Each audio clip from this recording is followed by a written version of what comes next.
আসসালামু আলাইকুম সবাইকে। আশা করি সবাই ভালো আছেন। আলহামদুলিল্লাহ আমি ভালো আছি। আমাদের বাসায় কিন্তু গ্যাসের প্রবলেম। শুধু আমাদের বাসায় না, আমরা যে এলাকায় থাকি পুরা নারায়ণগঞ্জ শহরেই কিন্তু গ্যাস নেই। তো গ্যাস না থাকা সত্ত্বেও কিন্তু আমরা খাচ্ছি। তো আল্লাহ আমাদের রিজিকে যা রাখছে আমরা তাই খাবো। কিন্তু খেতে পারি না, একটু কষ্ট হয়, কিন্তু খেতে খেতে হবে, বাঁচতে হবে, এটাই। তো এখানে আলু সিদ্ধ দিয়ে দিয়েছি। আর হচ্ছে নিচে আমি বউ বউয়া ভাত বলে, অনেক বউ ভাত বলে, বউ খুদি বলে, এরকম একটা রান্না করতেছি। আসলে আমি ভাবতেছি যে এখানে সাদা ভাত করলে কি হয়, তরকারি রান্না করতে হয়, আর এভাবে যদি আমরা রান্না করি তবে কিন্তু দুইটাই হয়ে যায়। ভর্তা ভাত হলেও কিন্তু খাওয়া যায়, আবার শুধু শুধু কিন্তু এই ভাতটা খাওয়া যাবে। তো এখানে একটু আগের মাংস ছিল, মুরগির মাংস, এখানেই দিয়ে দিলাম। যেহেতু আমার ছেলে ছোট, ও একটু বিরিয়ানি পছন্দ করে, এই জন্য এইভাবে দিলাম যাতে যেন বিরিয়ানি মনে করে খেয়ে ফেলে। এইটা হচ্ছে মাদের একটা, মানে ব্রেন খাটায় কাজ করতে হয়।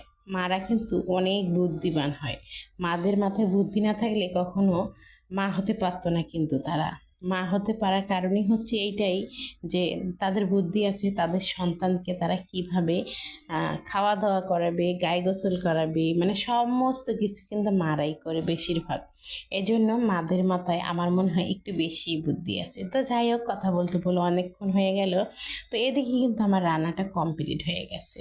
এই যে এগুলো সিদ্ধ হয়ে গেছে, এখন আর এগুলোতে কিছুই করতে হবে না, খুব সুন্দর হয়ে গেছে। পানি একদমই ছিল না, একদম শুকনো শুকনো ঝরঝরা টাইপের হয়ে গেছে। তারপরে তো আমি একটু নেড়ে আবারও এভাবে রেখে দেব, একটু দমে দমে রাখলে অবশ্যই খুব সুন্দর করে সিদ্ধ হয়ে যাবে।